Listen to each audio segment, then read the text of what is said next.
yang telah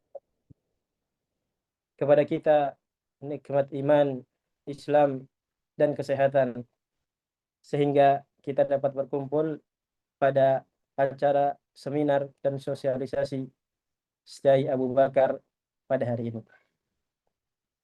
Salawat serta salam marilah kita haturkan kepada Nabi kita, Rasul kita Muhammad Sallallahu Alaihi Wasallam, kepada keluarga dan para sahabatnya, serta kepada seluruh umatnya. Demikian juga kita hingga akhir zaman nanti. Hadirin yang semoga senantiasa dirahmati oleh Allah Subhanahu wa taala. Izinkan saya sebagai pembawa acara untuk memandu jalannya kegiatan ini. Berikut ini adalah susunan acara pada pagi hari ini. Yang pertama adalah sambutan dari Ketua Syai Abu Bakar. Kemudian acara yang kedua adalah seminar ilmiah dengan tema wajibnya menuntut ilmu dan mengamalkan ilmu. Acara yang ketiga yaitu sosialisasi kurikulum prodi PAI. Kemudian sesi yang keempat adalah sesi tanya jawab, dan sesi kelima adalah sesi penutup. Semoga acara kita berjalan dengan lancar dan memberikan manfaat kepada kita semua. Amin, amin, ya rabbal alamin. Baiklah, untuk memulai acara kita, marilah kita dengarkan sambutan dari Ketua Syai Abu Bakar, yaitu Al-Ustadz Sutiarido Ahmad, MPDI. Kepada beliau kami persilahkan.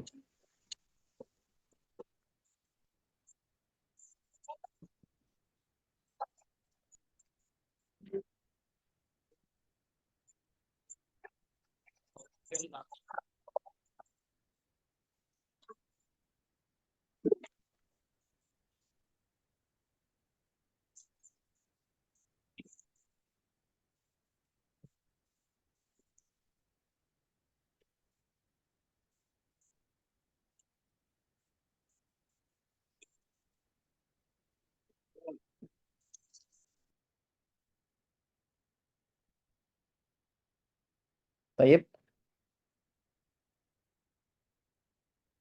sementara Ustadz sedang masuk Zoom.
Ini pembawa acara nggak kedinginan kena angin laut nih.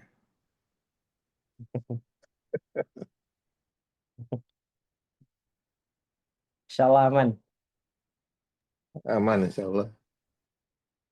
Ustadz sedang proses masukkan sandi tadi.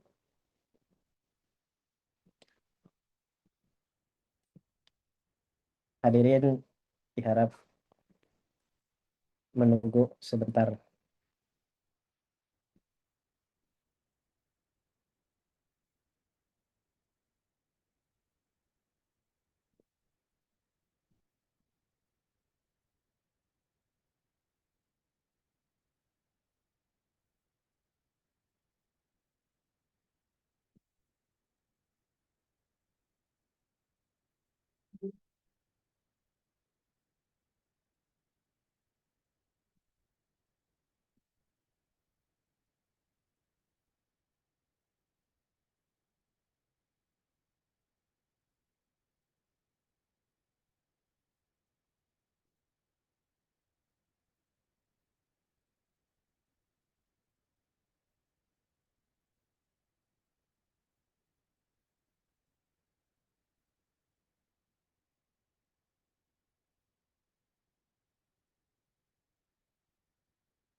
Baik, al-afu minkum, ikhwan sekalian. Mungkin Ustadz sedang ada gabungan dengan Zoom-nya. Mungkin kita bisa menunggu beberapa waktu. Diharap sabar semuanya.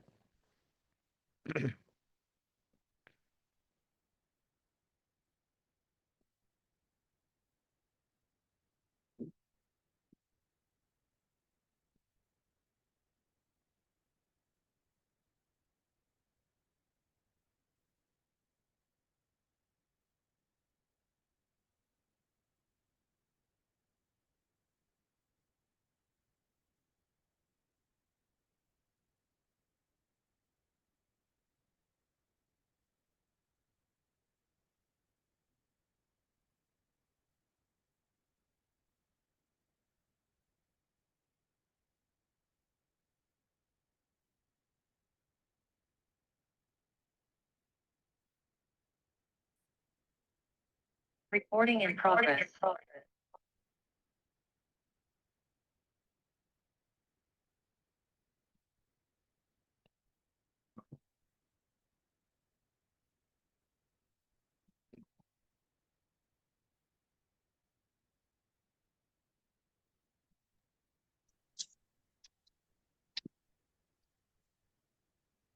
Aku aja sih.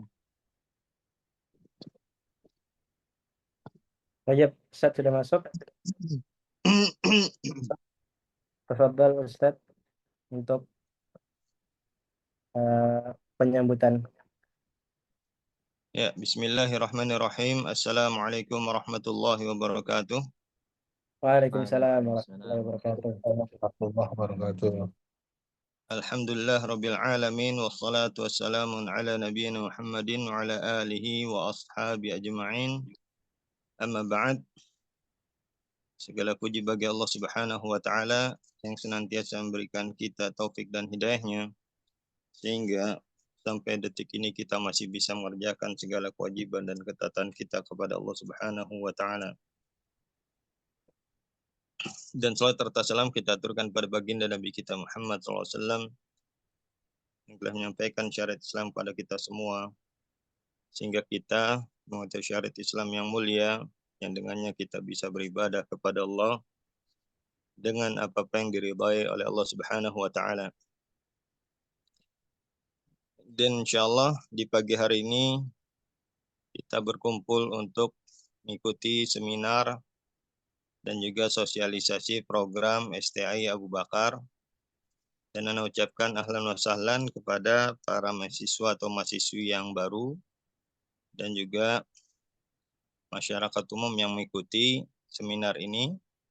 Semoga Allah Subhanahu wa taala senantiasa memberikan kita keberkahan dan meridhai kita di dunia dan juga di akhirat. Amin, amin. Insyaallah, alhamdulillah Allah mudahkan kita untuk menuntut ilmu, yang mana ini adalah salah satu di antara nikmat Allah yang sangat besar yang Allah berikan kepada hambanya. Itu taufik untuk menuntut ilmu. Karena Allah Subhanahu wa taala akan meninggikan derajat orang-orang yang beriman dan berilmu di dunia dan juga di akhirat. Sebagaimana yang Allah Ta'ala firmankan dalam surat Al-Mujadilah ayat ke-11, di mana Allah Ta'ala berfirman, Ya ayyuhalladzina amanu idza qila lakum ya ayyuhalladzina amanu yarfa'illahu alladzina amanu minkum walladzina utul ilma darajat. Allah Subhanahu wa taala akan meninggikan orang-orang yang beriman di antara kalian dan orang-orang yang berilmu beberapa derajat. Maka di sini menunjukkan keutamaan ilmu. Yang dengannya dan juga dengan iman, Allah Subhanahu wa taala akan meninggikan derajat orang-orang yang beriman dan berilmu beberapa derajat. Dan yang perlu untuk diperhatikan di sini juga bukan hanya ilmu, kan tapi juga iman. Maka menjamak antara iman dan ilmu ini adalah perkara yang penting. Oleh karena itu insyaallah di STI Abu Bakar kita berusaha untuk menjamak antara iman dan ilmu. Karena ilmu tanpa iman maka akan merusak, tidak memberikan manfaat. bahkan akan memberikan mudarat pada dirinya dan orang lain. Sebagaimana mungkin yang kita ketahui, banyak dari orang-orang berilmu yang melakukan korupsi, penipuan, mengambil harta orang lain dengan tanpa hak, yang mana mereka mungkin banyak dan mungkin kebanyakan mereka berilmu. Tapi karena tidak memiliki iman, justru ilmu mereka merusak, merugikan orang lain, mudaratkan orang lain, dan juga diri sendiri. Maka sangat penting bagi kita untuk menjamak antara ilmu dan iman. Dan sebagaimana juga iblis memiliki ilmu tapi tidak memiliki iman. Bukan membawa kepada kemaslahatan, kebaikan, kan tapi justru malah membawa kepada kebinasaan. Sebagaimana yang Allah telah firmankan dalam surat Shad ayat 76, ya, ketika Allah Subhanahu wa taala memerintahkan iblis untuk sujud kepada Adam, Allah taala berfirman, qala ma man'aka an tasjuda lima khalaqtu bi yadayya astakbartam kunta minal alin. Surat Shad ayat 75 sampai 78. Wa iblis, qala ya iblis, ma man'aka an tasjuda lima khalaqtu bi yadayya. Apa yang menghalangimu dari sujud kepada apa yang aku ciptakan dengan tanganku? Apakah engkau sombong atau termasuk dari orang-orang yang merasa tinggi? Apa kata iblis? Ana khairun minhu khalaqtani min nari wa khalaqtahu min tin. Iblis paham, saya lebih baik daripada dia. Engkau menciptakanku dari api dan engkau menciptakannya dari tanah. Dia memiliki ilmu tentang kebesaran Allah, kekuasaan Allah, bahwasanya Allah menciptakan, bahkan mengetahui secara detail menciptakan iblis dari api dan Adam dari tanah. Tapi karena tidak dibarengi dengan keimanan, justru ilmunya, pengetahuannya itu akan menjadikan musibah baginya. Jadikan iblis menjadi iblis yang terkutuk. Ya, di mana Allah telah berfirman, qala fakhrujha fa innaka rajim. Keluar kamu dari sorga karena sungguhnya engkau terkutuk. Wa inna 'alaika la'nati ila yaumiddin. Dan sungguh bagimu laknatku sampai hari dibangkitkan. Ya, maka penting bagi kita para thalabatul ilm untuk memperhatikan ilmu dan iman. Tidak hanya sekedar pintar saja secara akademis, tapi juga memiliki keimanan yang kokoh, dan itu perlu untuk dibangun mulai dari di tempat kita belajar dan juga di tempat yang lainnya. Berusaha untuk kita menjaga keimanan kita dan juga senantiasa bersemangat di dalam menuntut ilmu. Maka insya Allah di STI Abu Bakar kita berusaha untuk menambah keilmuan kita dan juga keimanan kita, dan kita berharap agar ilmu kita bisa memberikan manfaat untuk diri kita dan juga orang lain. Semoga Allah Subhanahu wa taala senantiasa memberikan kita taufik dan hidayahnya agar kita bisa beribadah kepada Allah sampai akhir hayat kita. Wassallallahu ala nabiyyina Muhammadin wa ala alihi wa ashabihi ajma'in. Assalamualaikum warahmatullahi wabarakatuh. Waalaikumsalam warahmatullahi wabarakatuh. Terima kasih kami ucapkan kepada Al-Ustadz Sutiarido Ahmad MPDI atas sambutannya. Jazakumullahu khairan wa barakallahu fikum. Selanjutnya kita akan memasuki sesi seminar ilmiah dengan tema wajibnya menuntut ilmu dan mengamalkan ilmu. Seminar ini akan disampaikan oleh Al-Ustadz Ahmad Burhani Al-Jawi. Kepada Al-Ustadz Ahmad Burhani Al-Jawi, waktu dan layar kami persilahkan.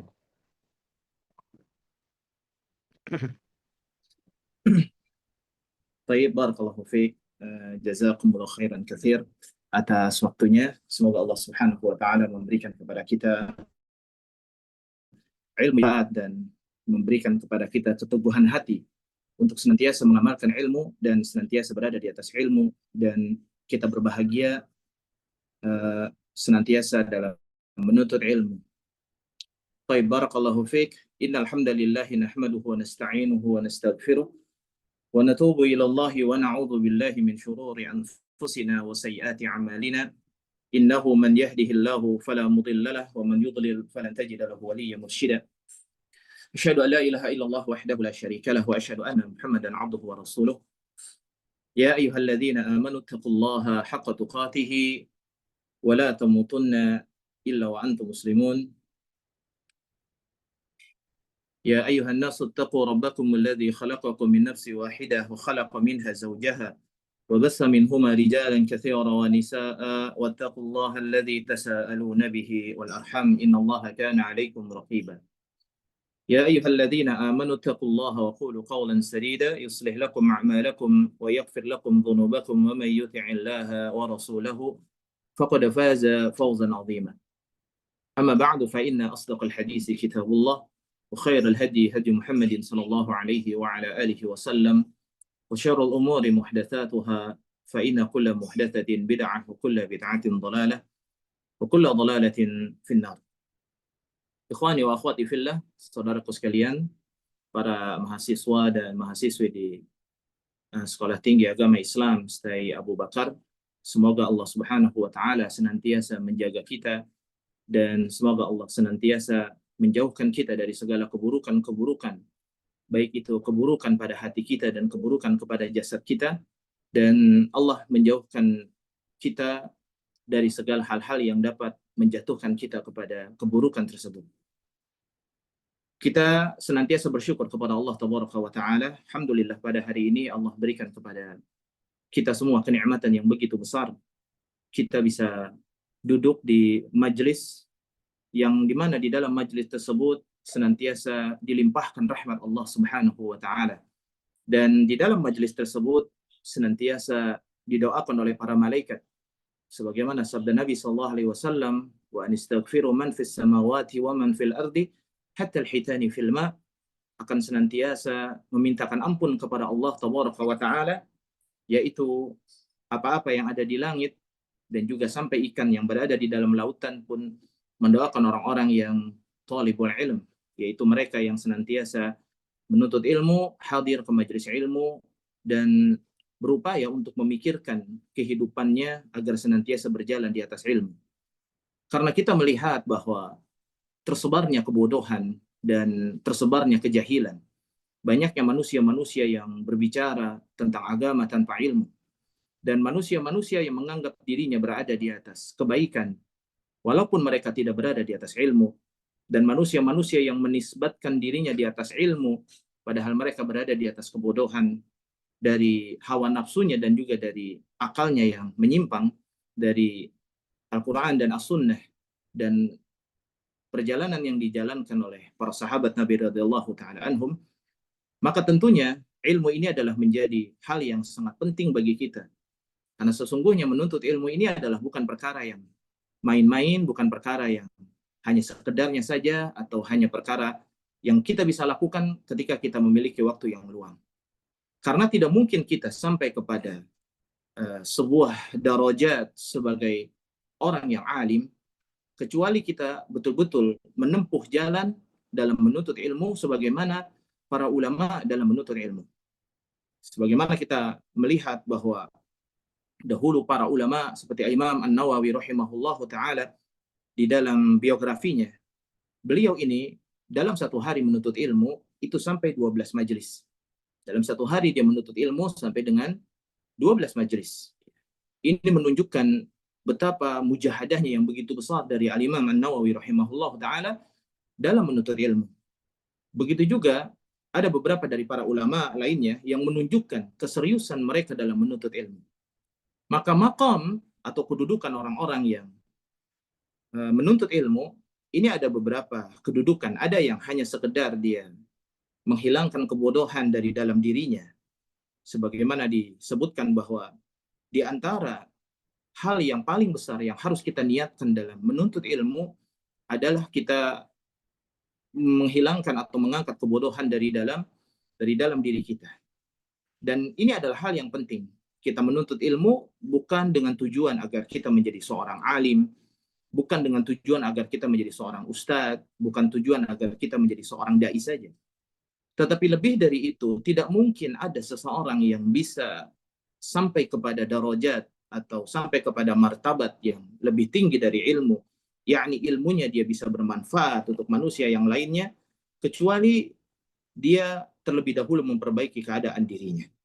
Apabila dia tidak memperbaiki keadaan dirinya, maka dia tidak akan pernah bisa memberikan manfaat kepada manusia-manusia yang lainnya dari ilmunya. Tadi diterangkan oleh Ustazuna Ridho Abu Hafidh bagaimana orang-orang yang berilmu, bahkan iblis juga, dia memiliki ilmu. Bahkan ilmu pengetahuan iblis juga begitu besar. Tetapi membuat mereka tidak tunduk kepada Allah Subhanahu wa Ta'ala. Abu Jahal, Abu Lahab, orang-orang yang memusuhi Nabi SAW, ini bukan orang yang tidak memiliki ilmu. Akal mereka adalah orang-orang yang memiliki akal yang sehat. Dan mereka juga orang-orang yang berilmu. Tetapi ilmunya tidak bisa membawa mereka kepada ketundukan kepada Allah. Akhirnya jadilah mereka sebagai orang yang paling jahil di antara manusia-manusia, bahkan budak-budak yang ada pada saat itu. Karena kejahilan seseorang itu adalah ketika mereka tidak mengikuti risalah yang telah diturunkan oleh Rabbul Alamin melalui lisan nabinya. Lalu mereka tidak mengikutinya dan mereka lebih menggunakan hawa nafsunya dan akalnya sebagai Tuhannya. Allah Subhanahu wa Ta'ala mengatakan, afara'aita man ittakhadha ilahahu hawa? Apakah kalian tidak memperhatikan orang-orang yang telah menjadikan hawa nafsunya itu adalah sebagai Tuhannya, akalnya sebagai Tuhannya, sebagaimana orang-orang filsafat, sebagaimana ahlul kalam, dan lain sebagainya. Akhirnya mereka meninggalkan sunnah, mereka meninggalkan ilmu, dan juga melepaskan ilmu itu yang disebutkan oleh Nabi SAW kepada orang-orang yang jahil dalam masalah ilmu. Mereka melepaskan ilmu atau lepasnya Islam itu seperti lepasnya anak panah dari busurnya. Maka kita sebagai orang-orang yang beriman kepada Allah, kita harus menyadari bahwa sesungguhnya ilmu ini akan mengangkat kita dari kebodohan yang ada dalam diri kita. Dan kemudian setelah kita mengangkat kebodohan dari dalam diri kita dengan kesucian hati, dengan benarnya tujuan kita, niatnya yang ikhlas dan menghilangkan segala penghalang-penghalang yang membawa kita untuk menjadi seorang yang bermanfaat untuk manusia yang lainnya dengan ilmu. Kita bisa menyebarkan ilmu, kita bisa menyampaikan ilmu, kita bisa mengajarkan manusia tentang usulul iman, yaitu ilmu-ilmu yang wajib yang sebagaimana disebutkan oleh Al-Imam Ibnu Qayyim Al-Jauzi di dalam Miftah Dari Sa'adah. Ya, beliau menyampaikan tentang beberapa ilmu-ilmu yang wajib. Saudaraku sekalian yang dimuliakan ikhwani wa akhwati fillah, mahasiswa dan mahasiswi yang dimuliakan oleh Allah Subhanahu wa Ta'ala. Dan kewajiban seseorang dalam menuntut ilmu ini adalah sesuatu yang sudah kita maklum. Kita semua menuntut ilmu ini adalah demi menjalankan kewajiban kita sebagai seorang muslimin dan muslimat. Yang tentunya dengan ilmu tersebut kita dibedakan oleh Allah Subhanahu wa Ta'ala daripada manusia-manusia pada umumnya.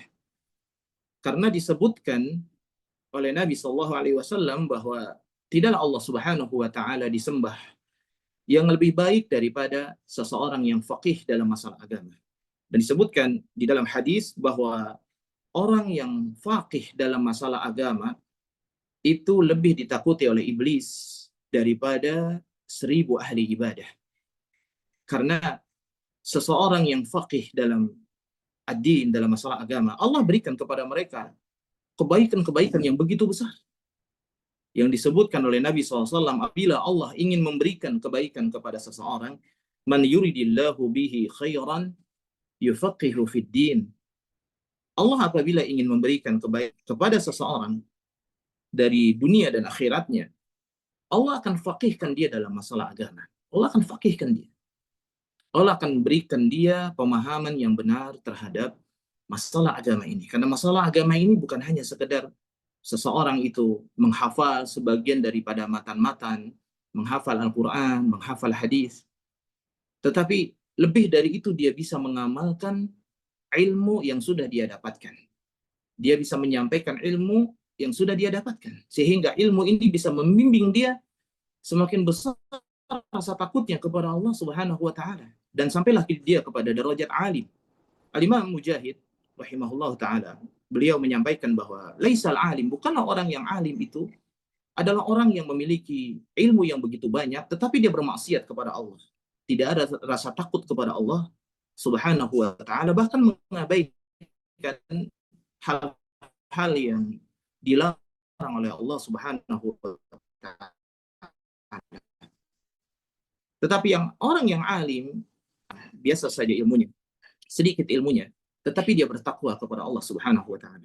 Sebagaimana juga dijelaskan oleh Al-Imam Syafi'i, bukanlah ilmu itu adalah bikasratir riwayah. Dengan banyaknya riwayat, seseorang meriwayatkan hadis, menghafal, bikasratil hifdz, dengan banyaknya menghafal. Tetapi ilmu itu adalah khasyatullah, rasa takut kepada Allah Subhanahu wa taala. Rasa takut kepada Allah fi sirri wal alan. Dan ini yang terpenting bagi kita. Kita dengan ilmu, seseorang mengetahui tentang kedudukan Allah Subhanahu wa taala sebagai ilahul ma'bud, yang disembah, bahwa Allah Subhanahu wa taala yang senantiasa bersama dengan hamba-hambanya. Dan dengan ilmu, seseorang akan lebih terjaga daripada berbagai macam dosa dan juga kesesatan seharusnya. Karena orang yang berilmu itu bukan hanya dituntut ketika dia di depan kitab-kitabnya saja. Di depan kitabnya, di depan ustadznya, di depan syekhnya, di depan alimnya. Bukan hanya dituntut dia menjadi orang yang baik atau di depan mustami'nya. Bukan hanya dituntut baik di situ saja. Ya, tetapi lebih dari itu adalah dia senantiasa menjaga dirinya fisiri pada saat dia sedang sendirian. Karena jangan sampai dia malah jatuh kepada perbuatan-perbuatan dosa yang dia biasakan ketika dia berkhalwat dengan Allah Subhanahu wa taala. Nabi SAW beliau bersabda, "Ma karihallahu syai'an minka." Tidaklah sesuatu yang dibenci oleh Allah Subhanahu wa taala darimu, yaitu perbuatan maksiat dan perbuatan dosa, baik yang kecil ataupun yang besar. Baik yang dilakukan oleh seseorang itu dengan terbiasa atau lainnya.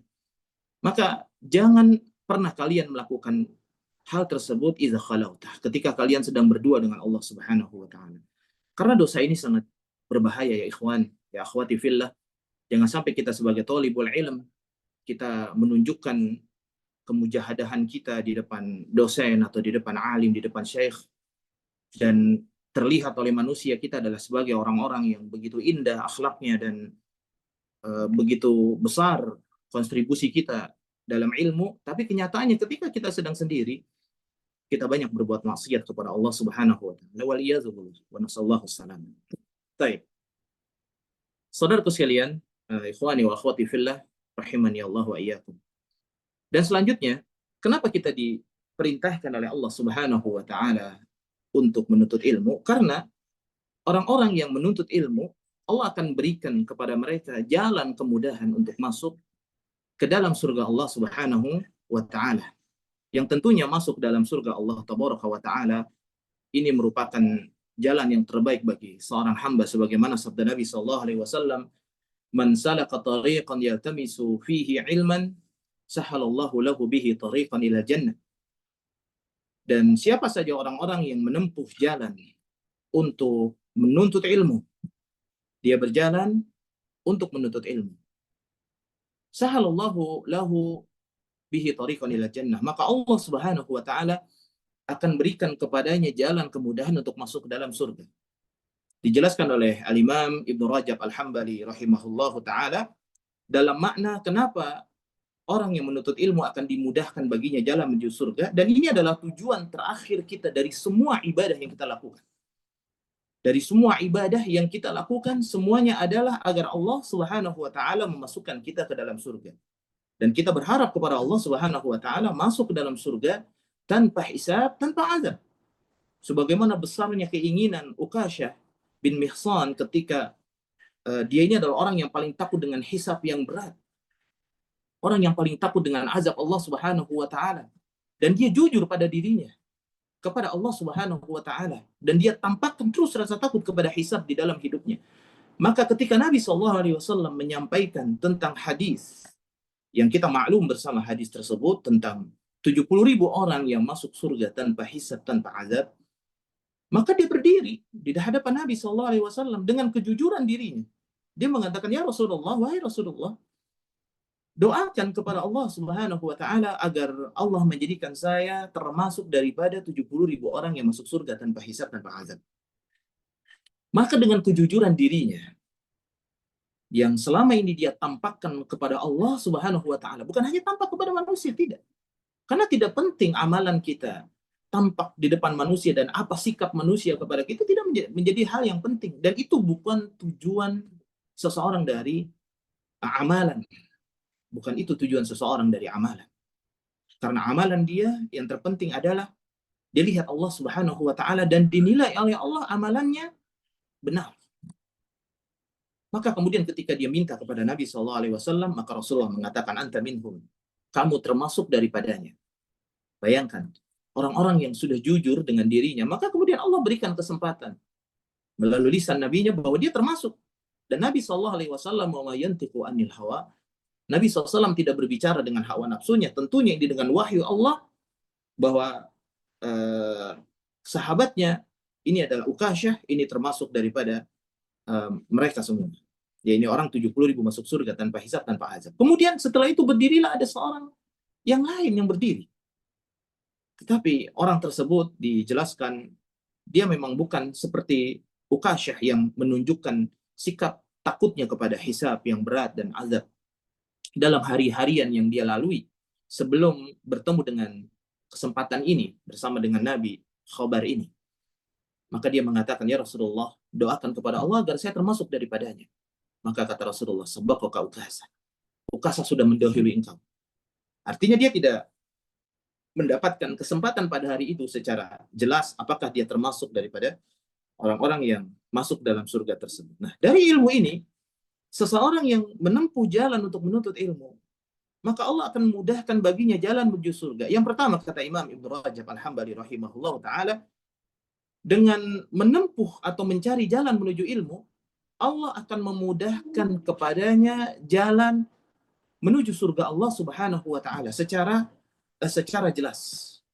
Karena jalan menuju surga itu sudah jelas di dalam Al-Quran dan hadis, yang dengan dia menuntut ilmu, dia akan mengetahui jalan-jalannya. Apabila orang sedang berjalan ke Surabaya, dia ingin sampai kepada satu tujuan, dan kemudian dia tahu ilmunya, dia tahu jalannya, di mana beloknya, kapan dia harus ke kanan, kapan dia harus ke kiri, kapan dia harus lurus. Bahkan dia mengetahui kadar kecepatannya, kadar kendaraannya. Bahkan dia akan selamat sampai ke Surabaya tepat pada waktunya dan juga dalam keadaan selamat dan sehat walafiat.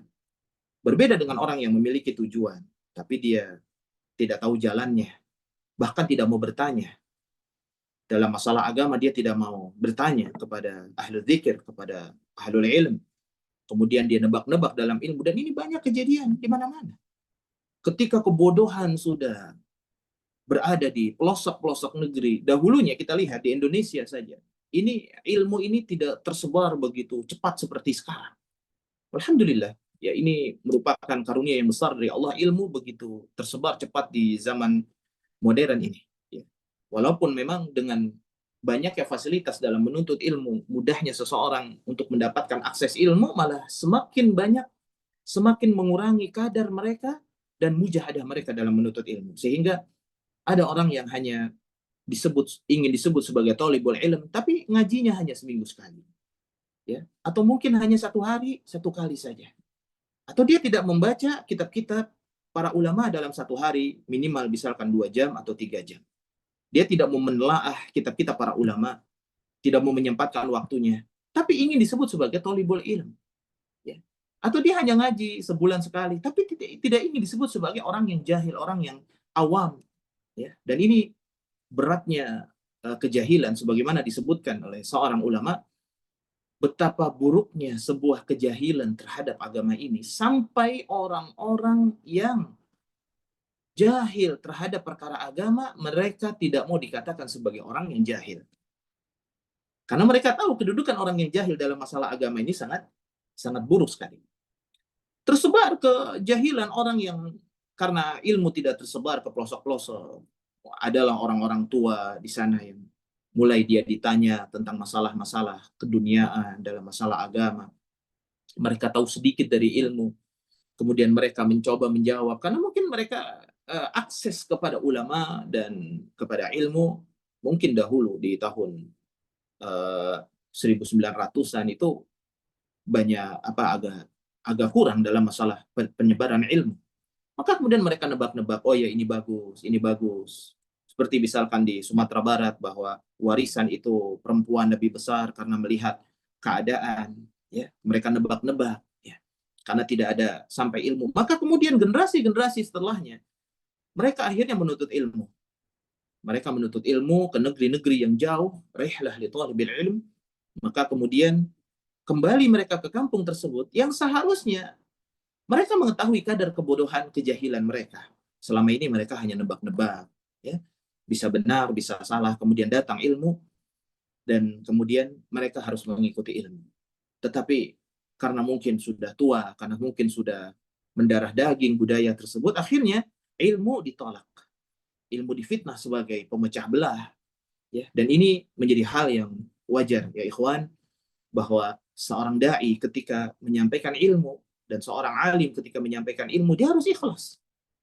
Dia harus ikhlas karena dengannya Allah Subhanahu wa taala akan berikan kepada dia ganjaran dari apa yang dia lakukan dan juga dari orang-orang yang mengikutinya, sebagaimana sabda Nabi sallallahu alaihi wasallam, "Menda'a ila huda." Siapa orang yang memberikan petunjuk kepada manusia, menunjuki manusia kepada petunjuk, maka bagi dia adalah kebaikan, bagi dia adalah pahala, tanpa mengurangi pahala orang-orang yang mengamalkan petunjuk tersebut. Betapa besar ini. Ya.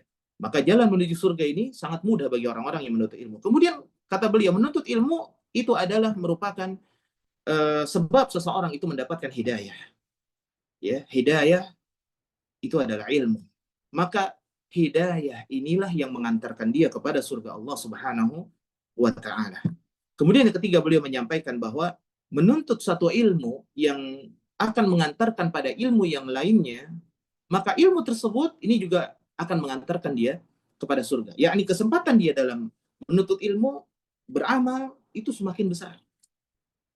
Dia hari ini tahu tentang hadis, siapa yang sholat rawatib, ya satu hari satu malam 10 rakaat, maka dia amalkan. Maka kemudian besok dia tahu 12 rakaat dalam hadis riwayat yang lain, maka dia amalkan. Kemudian dia tahu hadis tentang sholat malam, tentang zikir, dan lain sebagainya, terus dia amalkan terus.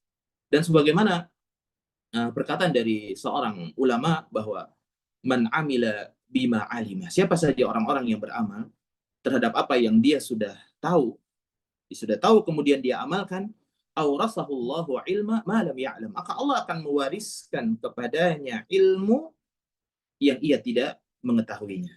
Jadi dia belum tahu, maka dia akan diwariskan oleh Allah ilmu yang belum dia tahu. Dan seorang mukmin tidak boleh mencukupkan diri dengan ilmu. Ya, bahwa mencukupkan diri udah ilmu saya sampai di sini saja. Tidak boleh. Dia harus memiliki sifat al-hirs. Harus senantiasa bersemangat, rakus kepada ilmu, dan itu dia akan terus mendapatkannya. Lihat bagaimana Imam Syafi'i. Satu ketika Imam Syafi'i ditanya, ini ada di dalam kitab Tazkiratus Sami fi Adabil Alim wal Muta'allim, yang mana Al-Imam Badruddin Ibnu Jamaah rahimahullahu taala, beliau ada menyampaikan ketika Al-Imam Syafi'i itu ditanya tentang masyahwatuka, apa syahwat kamu, tentang adab, ya, maka dia sampai mengatakan, syahwat saya itu saya menginginkan semua daripada panca indera saya, ya, semua dari bagian dari tubuh saya itu memiliki panca indera, memiliki pendengaran, ya, ada satu huruf daripada adab yang dia belum tahu, ya, dan kemudian ada orang yang menjelaskannya, aku menginginkan semua daripada tubuhku ini memiliki pendengaran, dan kemudian mereka semua mendengar tentang ilmu tersebut. Ini betapa besarnya. Dan juga lihat bagaimana para ulama, Abu Darda radhiyallahu taala anhu, dia ketika dia mengatakan, ketika ada satu ayat dari Al-Qur'an yang aku belum ketahui dan aku harus mengetahuinya dengan jalan 5 hari 5 malam ke sebuah tempat, ya, ke sebuah tempat yang kira-kira 5 hari 5 malam dari kota Mekah, ya, maka aku akan lakukan tersebut. Bagaimana juga Ibnu Abbas ketika dia datang kepada seorang sahabat dan dia mendengar sahabat tersebut meriwayatkan satu hadis dari Nabi SAW, maka dia mendatangi, dan ketika dia sampai di rumahnya, rupanya belum dibukakan pintunya, maka dia tidur di depan rumahnya sampai dia terkena debu-debu yang berada dari padang pasir angin yang begitu kencang, dan dia tutupi mukanya. Begitu esok harinya dibuka oleh sahabat tersebut yang dia mendatanginya, maka dia mengatakan, kenapa engkau repot-repot datang ke sini? Bukankah engkau bisa mengundang seseorang kemudian saya datang? Karena ini adalah ahlul bait Nabi SAW, orang yang mulia, para ulama di kalangan para sahabat. Kata Ibnu Abbas, tidak, ya. Karena sesungguhnya ya ilmu itu adalah seseorang yang mendatangi ilmu. Dia bukan berharap ilmu itu datang kepada dirinya. Dan dulu para ulama ketika mereka disuruh seperti Imam Bukhari, dia disuruh untuk mengajarkan ilmu hadis di khalifahnya secara khusus hanya untuk para pejabat. Dia mengatakan, enggak, kalau ilmu, kalau mau hadir ke majelis saya, ya. Itu dalam masalah ilmu. Baik. Saudaraku sekalian yang dimuliakan oleh Allah Subhanahu wa taala. Kemudian yang keempat, kata beliau, dengan ilmu, ya, akan memudahkan jalan yang begitu nyata menuju surga, yakni saat dia melewati as-sirat, ya. Dengan ilmu maka dimudahkan jalannya yang nyata menuju surga, yaitu pada saat dia melewati as-sirat. Nah, dijelaskan oleh Imam Ibnu Rajab Al-Hambali di dalam Jami' Al-Ulum wal Hikam. Baik. Ikhwani wa akhwati fillah yang dimuliakan oleh Allah Subhanahu wa taala. Adapun kemudian kenapa kita harus menuntut ilmu dan kita harus beramal dengan ilmu tersebut? Ada 3 orang yang disampaikan oleh Nabi SAW di dalam hadis yang begitu panjang yang diriwayatkan oleh Imam Al-Bukhari dan Muslim, Imam Ahmad, dan juga An-Nasai di dalam As-Sunanul Kubra, ya. Nabi SAW, "Mathalu ma ba'asani Mathalu ma ba'asani Allahu bihi minal huda wal ilm." Permisalan petunjuk dan ilmu dari Allah Subhanahu wa taala, perumpamaan ilmu petunjuk dari Allah Subhanahu wa taala itu seperti hujan yang deras. Seperti hujan yang deras. Yang mana hujan yang deras tersebut, ya, itu membasahi tanah yang ada di muka bumi. Maka di bumi tersebut ketika hujan ini turun, kata Nabi SAW, ada tanah subur yang dapat menyerap air sehingga dia menumbuhkan tumbuhan-tumbuhan dan rerumputan-rerumputan yang begitu banyak. Dan kemudian ada juga tanah yang kering, ya. Karena tanah ini kering dan kemudian dengan turunnya hujan, maka dia dapat menampung air yang begitu banyak. Yang pertama tanah yang subur, ya, dan yang kedua adalah tanah yang kering, sehingga ketika air ini turun dari hujan, dia mampu menampung air yang begitu banyak. Lalu Allah Subhanahu wa taala memberikan manfaat kepada manusia dengan yang tadinya dia kering, kemudian dia bisa menampung air dengan meminum air yang ditampung oleh tanah tersebut yang kering. Dan dia bisa mengairi tanaman, kemudian bisa bercocok tanam, ya. Dan kemudian hujan itu juga menimpa sebagian dari tanah yang tandus. Tanah tersebut bukan tanah yang subur, ya. Ketika turun air hujan, dia tidak dapat menampung air, tidak pula dia dapat menumbuhkan tanaman-tanaman. Ini perumpamaan 3 orang. Yang pertama adalah orang yang ketika dia diberikan oleh Allah Subhanahu wa taala ilmu yang begitu besar sekali, maka dia serap ilmu tersebut dan dia amalkan dengan sebaik-baiknya. Maka seperti orang yang seperti tanah yang diturunkan air hujan di atasnya dan kemudian akhirnya menumbuhkan tumbuhan-tumbuhan yang begitu banyak, ya, bermanfaat untuk dirinya sendiri, terlihat tumbuhan yang begitu banyak. Adapun yang kedua, ini lebih tinggi lagi, seseorang yang tanahnya tanah yang tandus, kemudian disirami dengan air hujan, dan kemudian dia bisa menampung air yang banyak, dan kemudian dengan air tersebut manusia bisa minum, dengan air tersebut manusia bisa mengaliri tanaman, bisa menanam pohon-pohonan, dan kemudian bisa bermanfaat untuk manusia yang lainnya. Ini adalah seorang yang dia mengambil ilmu, kemudian dia menampung ilmu itu pada dirinya sendiri, dan ketika dia mampu menampung ilmu dan dia memiliki ketakwaan kepada Allah Subhanahu wa taala, dia sampaikan ilmu kepada manusia yang lainnya. Maka akhirnya ilmu ini bermanfaat buat manusia yang lainnya. Adapun yang ketiga, jangan sampai kalian menjadi orang yang ketiga. Kalau menjadi orang yang ketiga ini sangat berbahaya. Dan disampaikan di dalam kitab Al-Mu'jamul Udaba, ya, dijelaskan bahwa apabila seseorang ingin mendapatkan kebahagiaan, ya, maka itu dengan ilmu. Man arada sa'adah fa'alaihi bi'arba. Siapa saja orang yang ingin mendapatkan kebahagiaan, hendaklah dia melakukan 4 hal. Dia memiliki pada dirinya 4 hal. Yang pertama adalah al-ilm, yaitu adalah ilmu. Dan yang kedua adalah al-adab. Karena ilmu tanpa adab, seseorang tidak akan pernah mendapatkan faidah daripada ilmu. Karena dahulu para ulama, ada yang dia hanya melihat adab dari seorang ulama, ya, padahal dia hanya mengambil beberapa hadis dari ulama tersebut, seperti dari Imam Malik.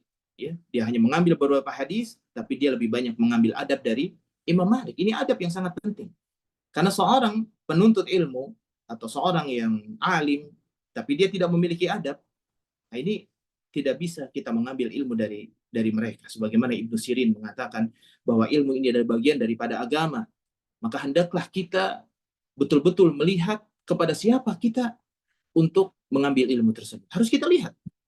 Kalau dia adabnya sudah tidak baik kepada ilmu, sudah banyak penyimpangan-penyimpangan dalam adab, ya, maka kita tidak mengambil ilmu dari orang yang tidak memiliki adab dengan baik. Kemudian yang ketiga adalah al-iffah, yaitu menjaga diri.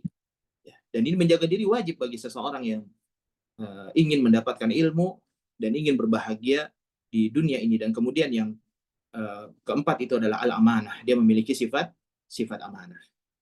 Ikhwani, saudaraku sekalian yang dimuliakan oleh Allah Subhanahu wa taala. Kemudian Al-Imam Malik, beliau menyampaikan, ya, sesungguhnya ada orang-orang yang mereka itu semangat ingin beramal, ya, tetapi mereka itu adalah orang-orang meremehkan, yakni mereka tidak mau belajar ilmu tentang agama. Jadi banyak orang-orang yang mau beramal, tapi mereka meremehkan, yakni tidak mau belajar ilmu agama. Akhirnya mereka keluar. Nah, ini betapa buruknya sebuah kebodohan kepada ilmu agama, yakni orang-orang Khawarij, ya, yang merupakan firqah pertama yang keluar di dalam Islam, ya, yang datang kepada Ali bin Abi Thalib yang mengatakan inil hukmu illa lillah, sesungguhnya hukum itu hanyalah hak Allah Subhanahu wa taala. Maka Ali bin Abi Thalib membantah dengan mengatakan kalimatul haq urida biha al-batil. Kalimatnya benar, tetapi pemahaman mereka terhadap kalimat tersebut batil. Ya, ini orang-orang Khawarij. Maka ada orang-orang yang semangat dalam beramal, tapi mereka meremehkan ilmu. Mereka tidak mau belajar tentang ilmu. Kemudian mereka keluar, ya, kepada umat Muhammad bi asyafihim, dengan pedang-pedang mereka, ya. Artinya mereka membunuh, mengancam kepada umat Muhammad, ya, karena mereka terkena syubhat dan kejahilan atas ilmu. Karena mereka hanya semangat dalam beramal. Sebagaimana disebutkan bahwa orang-orang Khawarij ini orang yang semangat dalam beramal. Ibnu Abbas ketika datang ke orang Khawarij, ya, dan diizinkan oleh Ali bin Abi Thalib radhiyallahu taala anhuma, maka kemudian Ibnu Abbas mengatakan, aku tidak melihat nih orang-orang yang semangat dalam beribadah, sholat malam dan berpuasa pada siang hari ini melebihi daripada orang-orang Khawarij.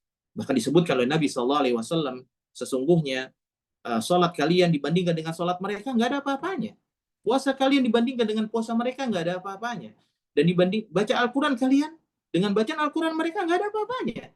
Ini menunjukkan semangat mereka dalam beramal, tapi tidak dilandasi dengan ilmu. Tidak mau menuntut ilmu.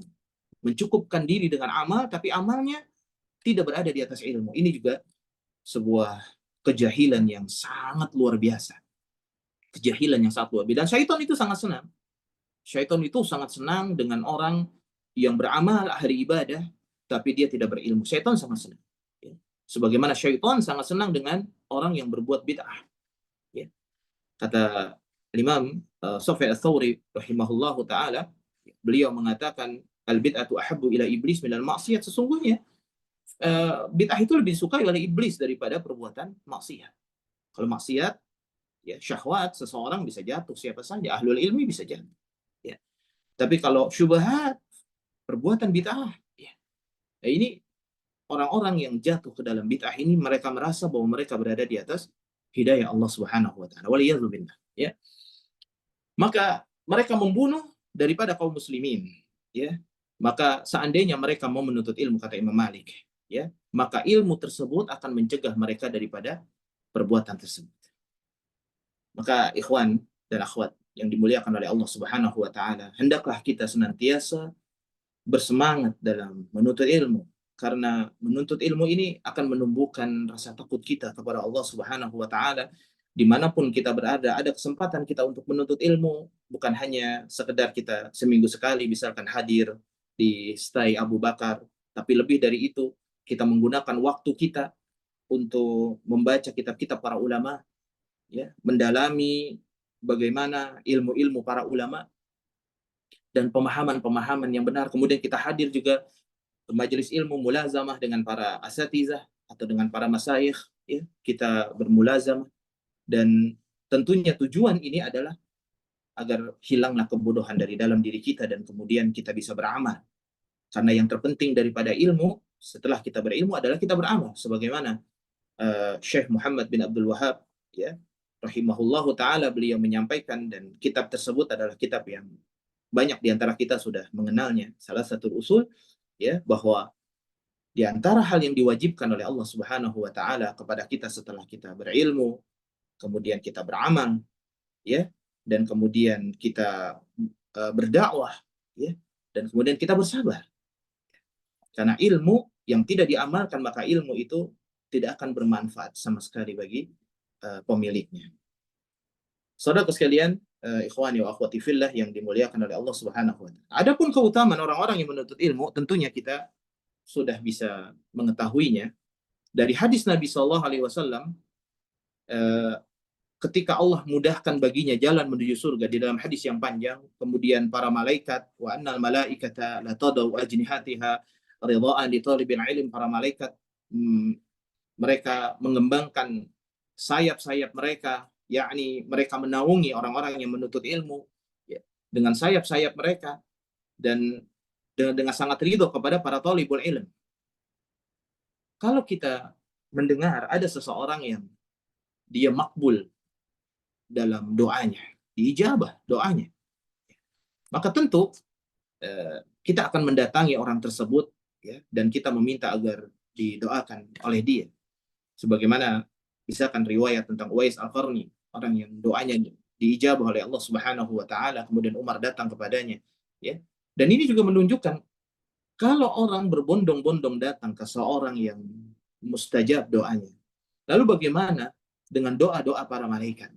Yang doa para malaikat tersebut senantiasa mendoakan orang-orang yang menuntut ilmu. Tentu doa para malaikat ini adalah doa yang mustajab, ya. Karena malaikat ini tidak sembarangan dalam mendoakan hamba-hamba Allah Subhanahu wa taala. Maka bersemangat kita dalam menuntut ilmu agar didoakan oleh para malaikat, dan ini sudah janji dari Nabi sallallahu alaihi wasallam bahwa malaikat akan mendoakan, ya, akan beristighfar untuk dia, ya, apa yang ada di langit, apa yang ada di bumi, sampai ikan yang ada di dalam lautan. Dan kemudian kenapa kita harus menuntut ilmu? Karena para nabi dahulu tidaklah diperintahkan oleh Allah Subhanahu wa taala untuk menambah apa yang ada pada dirinya kecuali ilmu. Sebagaimana Allah Subhanahu wa taala berfirman, wa qur rabbi zidni ilman, ya. Maka katakanlah, ya Allah, tambahkan kepada saya ilmu. Ini para nabi meminta kepada Allah Subhanahu wa taala ilmu. Dan begitu juga bagaimana para nabi ini tidak mewariskan kepada kita dirham dan dinar. Tidak mewariskan harta, tidak mewariskan tanah, tapi para nabi mewariskan kepada kita ilmu. Maka kita memegang ilmu tersebut, dan ini adalah warisan yang begitu besar, dan layaknya warisan kita hanya memanfaatkan apa yang menjadi hak kita, yaitu dari ilmu ini. Apa yang datang dari Nabi SAW kita pergunakan dan kita amalkan dan kita sampaikan kepada manusia. Tapi apa yang tidak diajarkan oleh Nabi SAW, apa yang tidak diwariskan oleh Nabi, maka jangan pernah kita ajarkan kepada manusia-manusia yang lainnya. Dan kemudian hendaklah kita terus mengetahui tentang kewajiban kita.